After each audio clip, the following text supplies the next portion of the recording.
Welcome to the Crazy Canuck Truckin' Podcast. I am one of your co-hosts. I am the Size Matters Dakotan. I am here with Crazy Canuck Dave. Hey, Size Matters. Good to see you again.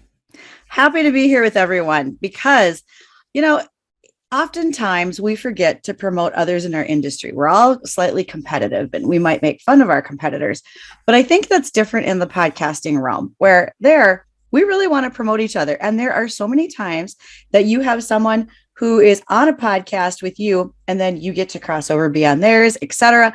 So today is an opportunity for us to interview somebody else who does a marvelous job of podcasting and talking about the things that we enjoy too. Things like mental health and how to do better in our lives and just bringing folks' stories to the forefront. So David, would you like to introduce her?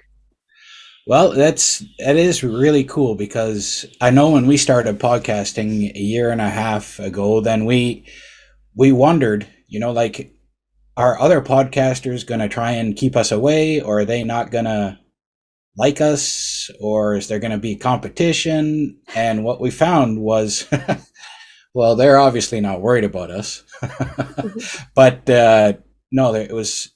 And when you look at Bruce Outridge from Lead Pedal Productions and Stan Campbell at Trucker Radio and other places like that, they continue to keep promoting with us and continue to trying to help us. So, Bridget, Size Matters, you stumbled across this young lady, and she does something very similar, I believe, to what we do. We like to have stories of people that have overcome crazy stuff in their lives and remain positive and remain fighting and improving. Her name is Kendra Joyce, known as Kenny, and she is coming to us live from Montana. Welcome, Kenny. Thank you. And thanks for having me. I'm so excited to be on somebody else's podcast. I have to say, this is my first time in the hot seat, so it's a little different. This is my inaugural being a guest on a podcast. So I'm very excited. And I just want to thank you guys for having me and thank you for what you guys do. But my name is Kendra Joyce. And as he said, I'm known by Kenny. And I grew up in a small town called Geraldine, Montana, and I've always been very, very involved in agriculture. And so it's been near and dear to my heart. And I just recently graduated with my doctorate in occupational therapy. And I started a business that aims to support individuals in agriculture who have disabilities. And so my podcast is called Cutting Fences Podcast. And I share the stories of individuals who, despite disability or injury or mental health complications, continue farming and ranching and living the lifestyle. And I'm working kind of on moving my business into being more sustainable and passing my boards exam and getting officially licensed as an OT. So big things in the future. Let's start with that, with the name Cutting Fences, because I was listening to your podcast. Explain to us what Cutting Fences is and how you came up with that name. Yeah, so I tossed around a lot of different terms that I thought would speak to kind of agriculture. And it was hard because I tossed around words like field and pasture, and, it's different for the farmer and the rancher. And so I kind of came up with this surrounding of a fence line and how I wanted to break down barriers, whether it be with disabilities or mental health, and then just kind of mending the fields of OT and agriculture. And so I thought of this Cutting Fences. Well, it's interesting, though, because people in agriculture don't want you to cut down fences. And so I've had a lot of people kind of scratch their heads. But as soon as I kind of go into the description a little bit more, they get it. But it's been funny because the trade shows that I've been to, people come over and look at my booth because they see Cutting Fences. And I don't know if they think I'm an environmentalist or what I'm doing, but it's always funny. But it draws them in anyway, so I'll take it. Well, and when you said Cutting Fences and it didn't turn out the way you thought, I'm like, she used Cutting Fences and then Yellowstone came out. So I'm sure that probably didn't help over in Montana. Yeah.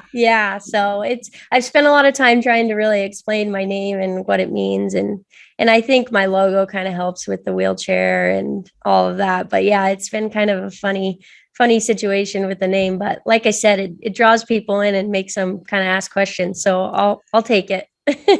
Well, it's kind of like the Crazy Canuck Trucking thing, right? Some people don't like us using the term crazy. Yeah, Bad because it's had connotation. bad connotation, but Yeah. that's something we own as far as, yeah, some of us are crazy.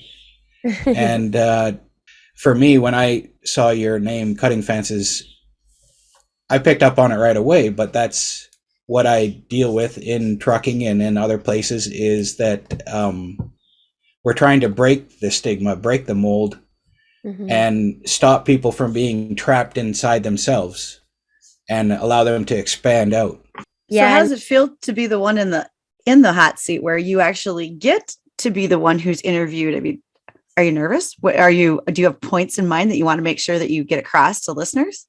I kind of am just kind of going with it. I didn't really prepare all that much. I'm really happy to be here. Like I said, I just am grateful. The more I can get my name out there and collaborate with people who are like-minded and doing similar things as me, I think the better, because we can all support each other, and we're really not one without the other, I don't think, when we really want to make a difference and break the mold, like you said. So, and speaking of, yeah, you talk about it's hard things and breaking the mold. My sweet mom was like, "Oh, cutting fences, that's so harsh." I'm like, "Well, it's not easy stuff. We're going to talk about it. It's the real deal." And so it's kind of meant to be. I mean, it's tough stuff to talk about, and I knew it was going to be that way from the get-go. And that's really how we make an impact and make a difference in the lives of others. So no, I'm not too nervous. I am just excited to be here. So when you she's said, probably a professional, Bridget, and we're kind of not. So well, when she says, and I love this, Kendra, you're like, I didn't really prepare that much.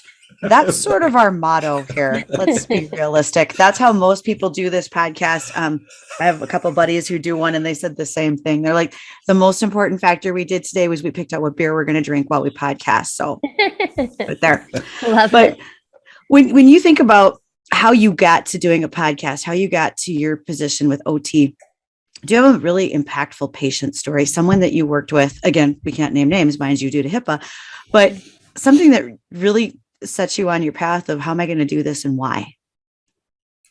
Yeah, I think one of the first contacts that I had with an individual who was farming and ranching from a wheelchair has really kind of shaped this whole thing. And every single one that I've talked to since, I just talked to a new patient and potential podcast guest the other day, and I leave just kind of in awe, like, holy cow, these people deal with such hard things every day, and they're so incredibly kind.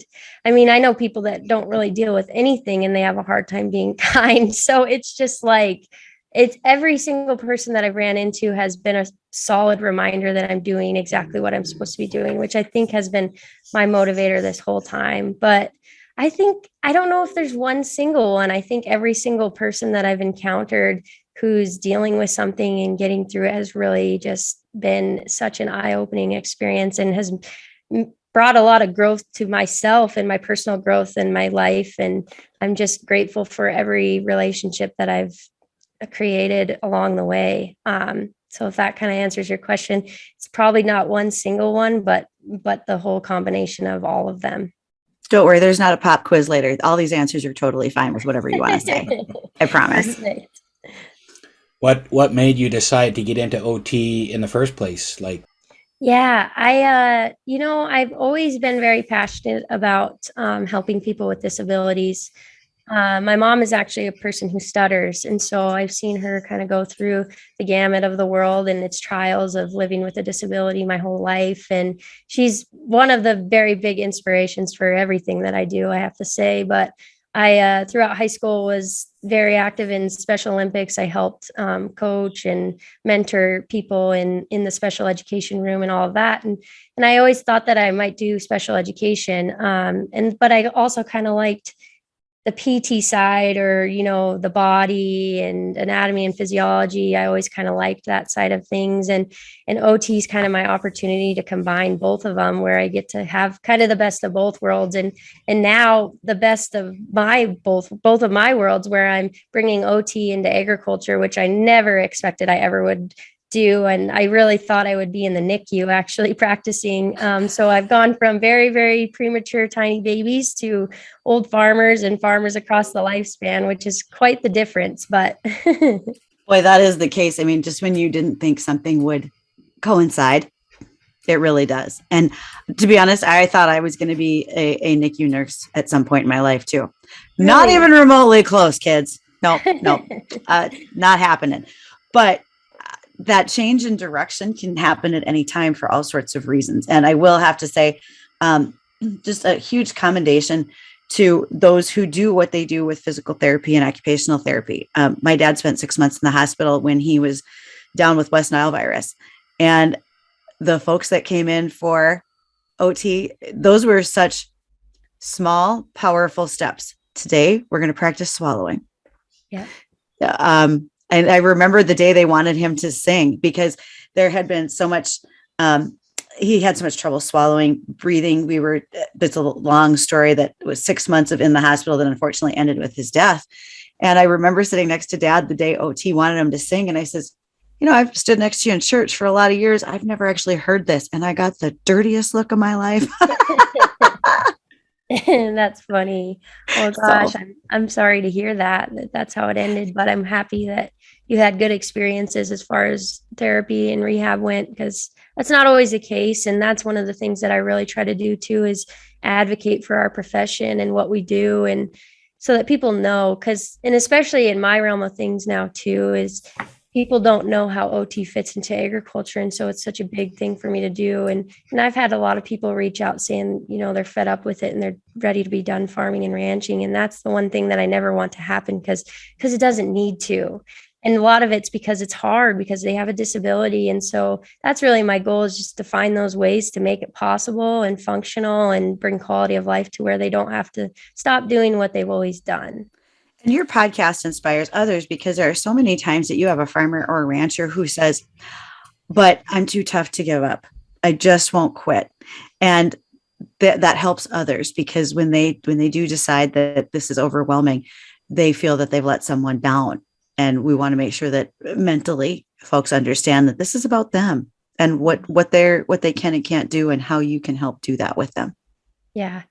Yeah. And I think that goes too, even with aging and getting older, whether it be like those smaller tasks, maybe they don't need to be out on the combine every day, but even gardening, bringing that kind of producer lifestyle into their life, so they have that piece of quality of life, that piece that they've had their whole life, and going into them being so tough, that's something that I've had to remind myself a lot lately, is this creating this business and really kind of reinventing the wheel, because nobody's doing this in Montana, especially. It's been hard. But every time I'm like, yeah, I could go to a clinic and get a job in a clinic as an OT probably any day, just because it's needed so much. But I know that I need to persevere and push through and make this business happen because it's needed. And I'm reminded of that every day. So their strength has also inspired me a lot to push through. So that's huge. I gotta tell you, Kenny, that in 2016, I ended up in a return to work program put on here in Winnipeg, and it was all OT work. And I credit Sylvia Marusik, an OT that wasn't even my project manager. She unlocked me, got the fences in my heart, and reminded me how to live again. And I've been doing rehab for a lot of my life for different injuries, and because losing balance and losing things to do with the brain, you end up injuring yourself a lot more than you really should. And in that return to work program with all these OTs, it's not just regular. It's not regular physiotherapy. It's not regular, we'll lift weights here and we'll do this and we'll do that exercise and this stretch. And that was something, I've been through that for many years. Mm-hmm. And to go, I remember shoveling sand and in the return to work program, and they were like, okay, we want you to shovel some sand. And they try to recreate everything exactly as you would need to do it for work. And I thought, well, this is easy. And I picked up a shovel and start shoveling and like, oh, wait a minute here. That's not working very good for you. And I'm like, I've always done it this way, which is an expression I don't like.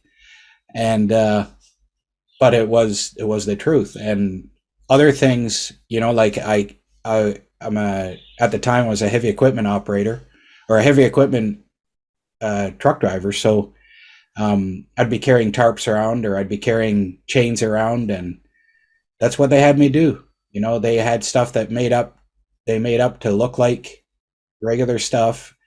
And I'd be carrying the stuff up and down stairs. I'd be carrying it, walking it around the building, and that experience was invaluable.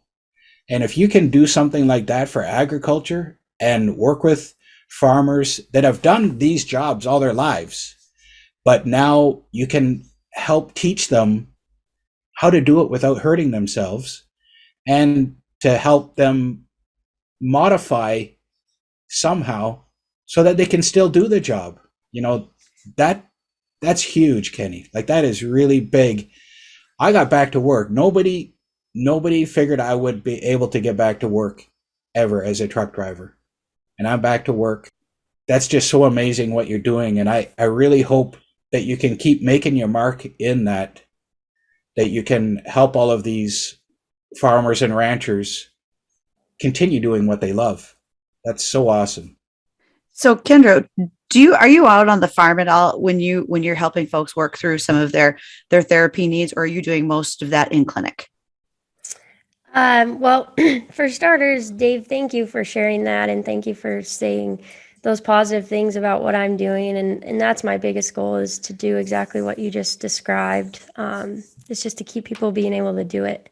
And then so I actually take my boards exam in January. So I haven't started yet treating individuals, but I will be going to the farm and ranch. It's my hope that I can almost do like a home health type of template, whether it be under a home health agency or kind of on my own, where I'm just kind of getting contracted out.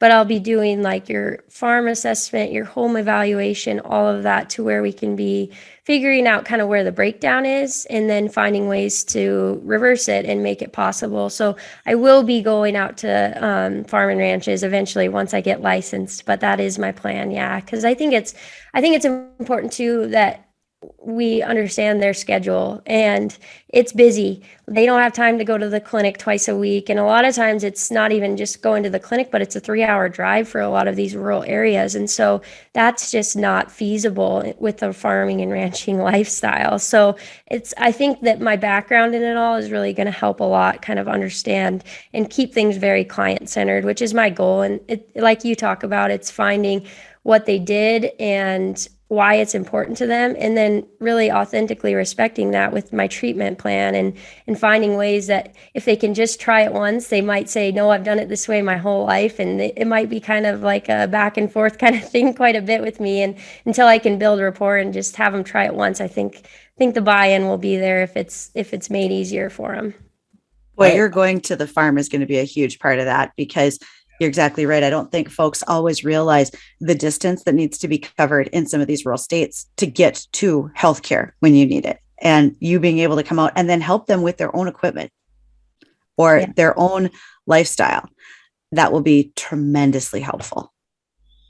Thank you. I hope so. That's what Sylvia does these days, Bridget. She no longer works at the rehab center, and she goes out to all these manufacturers and different factories and different things like that, and looks at their whole workplace. And before I got involved with the rehab center in 2016, I knew of OTs, and I had OTs before, but I had never seen it work like this. And I'm actually pretty excited for you, Kenny, because I think that with your farming background and your rural background, farmers are going to listen to you easier than just somebody coming off the street from a big city and trying to tell farmers what to do and how they're going to do it. I don't know. I'm pretty sure it's the same in Montana as it is in Manitoba. When somebody comes with all kinds of expert knowledge onto a farm, a lot of times the farmers and ranchers are like, it, no. Yeah. Even if you have some really good ideas, it's like, no, please leave. Yeah. So I think you're going to be invaluable that way. That's going to be very awesome. Well, thank you for that. And that's kind of something that I've tried to kind of shape the profession as well. I got hired on to actually teach some agricultural and rural content at the OT program that I just graduated from. And so it's really my mission there is to kind of just shape everyone that comes through that program to have a little bit of rural and agricultural background so that this population in specific can be kind of a little more understood within the healthcare profession, because a lot of times I don't think their lifestyle is fully understood. And then as an OT, it's hard to make gains for them to be able to live their lifestyle when you don't really understand it. And so I think it's important too that not even in Montana or in rural areas that OTs kind of understand a little bit of it, because when people get hurt in Montana, they go to Denver for treatment. And so that's not a small town at all. So having background in big hospitals is just as important as your average rural clinic or hospital itself. So that was something amazing on your podcast. You talk about that mother who had a stroke and they went down to Denver. And the challenges her husband faced living in the city when he's never been in a city never lived in a city in his life. And I can't remember how long that was, but it was quite a while. Yeah. So when injuries happen, I think we sometimes forget, or injury or illness, actually, when they happen, we forget the whole family comes along for that ride. Yeah. And it's a big challenge for those things to happen. We went through that with my dad. He was going to be a lifelong ventilator patient, and that was not a lifestyle that he wanted. So when you put it in perspective for a farmer to need to live attached to a machine, they don't really do well with that. And that's very hard on them. And it's very hard on their families too, because that's a change in where they live and what they do. Yeah. And even more so with the agricultural population too. It's a family thing, but then it's having to be understood to be separated from your family because they have to take care of the farm or ranch. And that's hard because really the gains and the healing really happens when you have your support system there. And that's a big piece of that mental health piece, is having somebody there that knows you and understands you and can advocate for you. And a lot of times in agriculture, it's not feasible because somebody has to be home, whether it's calving season or harvest. And so that's kind of something that I've aimed at doing too, is finding resources so that the work can still get done in some capacity, whether it be volunteer work or neighbors or anything like that, where they can have their support system with them in rehab or in the hospital as much as possible, because I know how important that is. And I wouldn't want to be alone in a hospital bed without my family there when my world's been turned upside down. So. And this is a point where I'm going to make a shout out for an organization called Farm Rescue that's actually based here in North Dakota. And Farm Rescue is a group of volunteers with sponsorship from major corporations to go out to the farm. You as an injured or ill farmer can apply for them to come in. They may harvest for you. They may plant crop. They may actually make hay for you, but they can do those things to try to give peace of mind to the farm family. So just what Kendra said, your support system is there to help you heal. And there's less worry about what's happening back at home with your livestock or your crop. And that's your income. You have to make sure that that's solidly taken care of too. So I saw you nod. You're obviously familiar with Farm Rescue.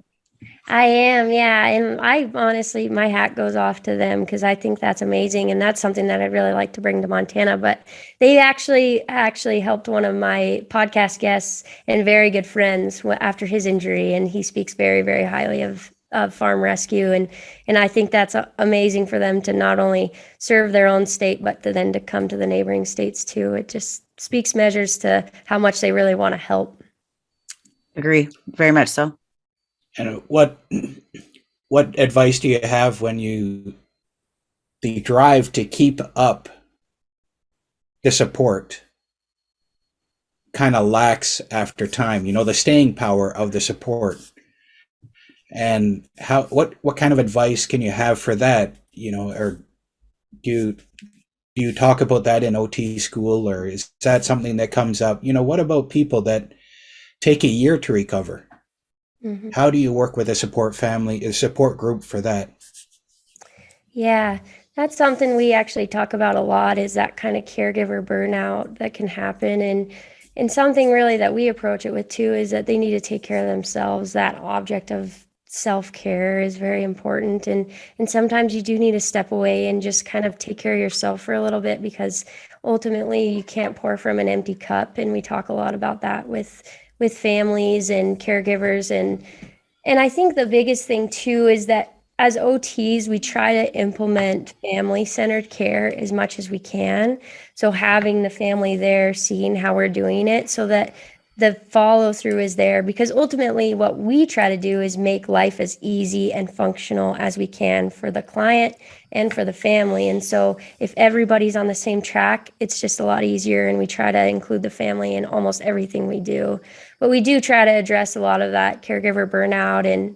And I mean, I commend any caregiver, because it's not an easy job. No matter how much you love someone, it can be very, very hard at times. And it's important that you're taking care of yourself, whether it be mentally, physically. I think everybody should have a counselor, to be honest, because life's hard. And especially when you're put into a position where you're not only having to help your loved one who helped themselves their whole life, but I think the aspect of having to see them in that way and see their frustration and at times not know how to help, I think can be the hardest part of it all. And so as OTs, we just try to set them up to where they can help as much as possible. And then, of course, honing in on taking care of themselves as well.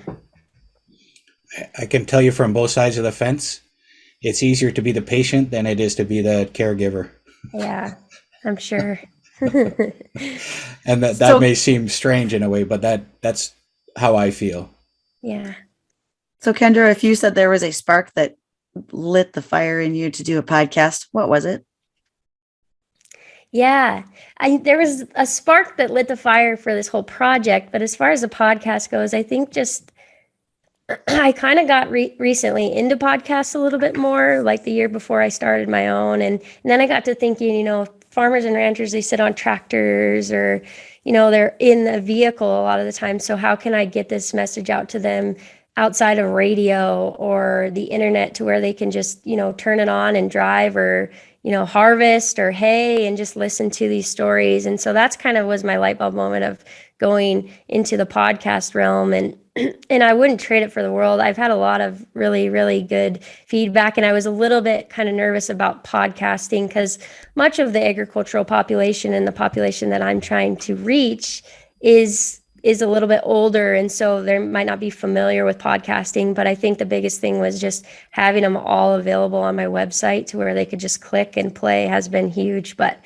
I'm still trying to teach my dad how to play them. I usually have to play them when I'm with him, because he hasn't tried very hard to figure it out, but he's tried a little bit, and then he's kind of just like, well, I'll listen to him when you're here.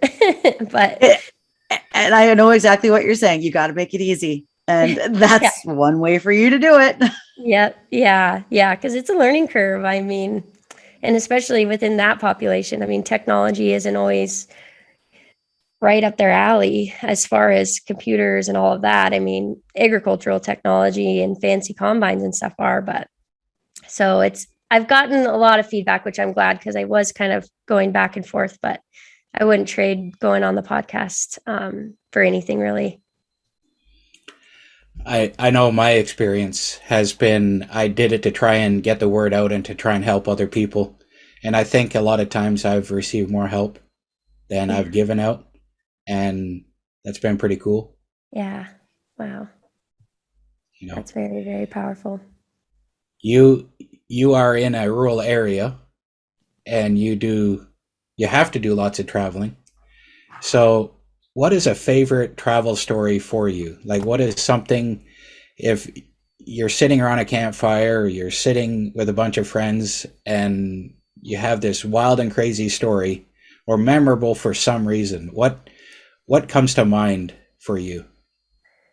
Yeah. I think really, so I rodeoed throughout high school, and I college rodeoed actually. So most of my best stories are just on the road with my traveling buddies, because there was never a dull moment. And one particular trip always comes to mind. We were going to Miles City, and it was me and three other guys, two of which I've grown up with my whole entire life, and then another really good buddy. And I always traveled with the boys for whatever reason. It must have been because I had three brothers and no sisters. So, anyway, and it was just, when I think back to it, it was just like so hysterical the whole way. I don't think I've ever laughed so hard in my life. And it's actually one of the memories that I treasure the most now, because one of my very close buddies actually committed suicide a few years back. And so I just treasure those trips more than anything. And I bring it up too, is just check on your friends. And I think it's so important that we start talking about mental health, talk about it, talk about mental health, talk about suicide,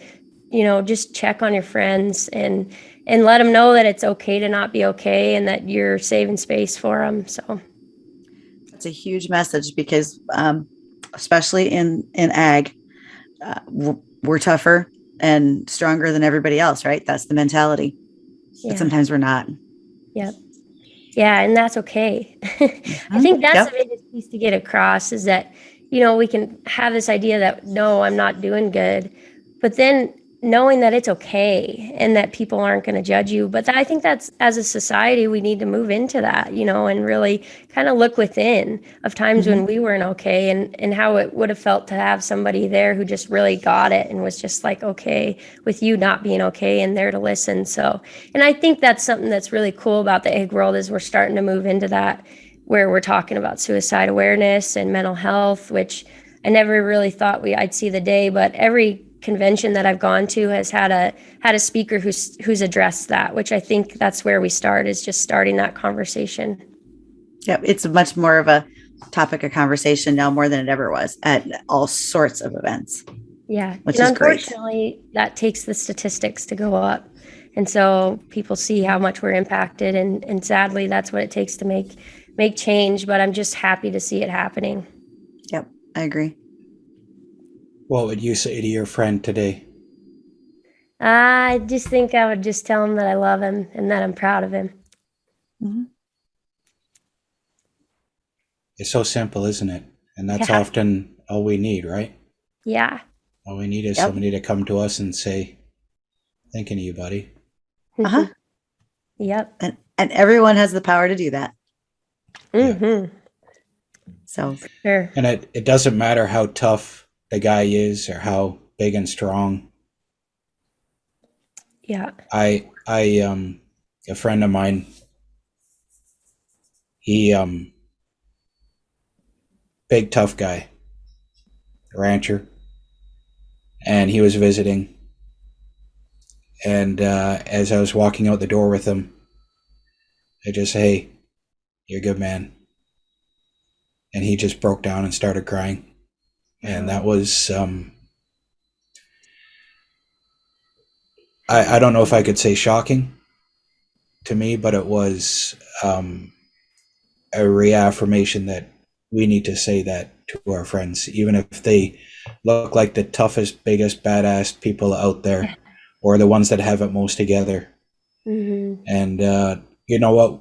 This has been a tremendous way to start the year of 2022.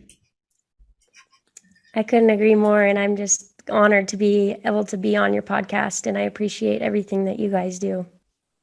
well, thanks for letting us fly by night, make notes while we can. Sometimes the things we can't control, maybe our internet's not perfect. Maybe we have to respond to something else that's going on in the background. But above all, the people who are listening just want to hear the stories, and you have a great one. And I really appreciate the fact that you're willing to share that and all that you're doing in the farm and ranch community, because it's near and dear to my heart, and the same for many others. Mm-hmm. Well, thank So you. give us your contact information again.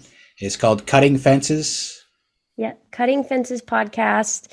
And you can go to my website at cuttingfencesllc.com. And then you can follow me on social media as well, which is just under Cutting Fences LLC. That's how I found you. So thank you. And my number and email are on the website. So call anytime. I'm here for anybody. That's awesome. And what do we remind people to do, Bridget? to follow us, to subscribe, to give us 5-star ratings, because I can't keep yelling at my kids to do it. So we need everybody else to participate too, and send us all your comments and feedback. And you can reach us at crazycanooktruckin.com, because we also have a website and you can email us there. Yeah, we didn't get any comments this time because I wanted to keep this strictly about Kenny and her podcast. So thank you everybody for listening, watching, giving us comments. We've seen a lot of comments lately. We've had some tremendous guests, and we look forward to more. And I personally look forward to hearing more stories from Cutting Fences and listening to Kenny talk to her guest, because she's had some extremely powerful stuff. So listen to Cutting Fences. Make her, if she gets more popular than us, I'm all for that. Just go for it. Just and become huge, and keep it up. Thank you very much, Kenny. It's been a blast. It's been a blast talking to you, and you have some awesome advice. Thank you so much. And same goes to you. I'm okay with second place. No, you're not. You're rodeo. Not in the game coming up for the Cats and the Bison. I'm not okay with second place there. That's right. We'll have to do a follow-up maybe on that one. Yeah.